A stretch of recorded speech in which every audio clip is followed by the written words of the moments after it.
কলা বাগান। কলা বাগান, হ্যাঁ? এলাংজানি নদীর পশ্চিম পার। কলা বাগান।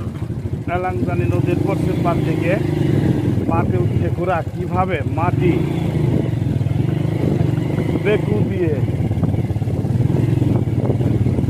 মাটি কেটে অন্যত্র বিক্রি করে চলেছে, তারই ধারাবাহিকতা আজকে আপনাদের দেখাচ্ছি। সাংবাদিক আনোয়ার রহমান। দেখছেন, প্রথমে পুকুরের মতো করে, তারপর মাটি এনে ফালা এই জায়গায়, ফলে এখান থেকে পরে বিক্রি থাকে, এটা এটা মাটি বিক্রি করে। এই যে ওদের পুকুর, দেখছেন কিভাবে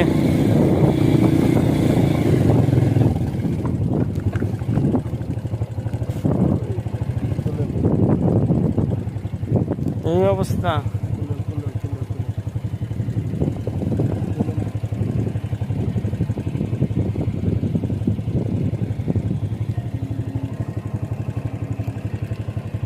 জান আগে জান।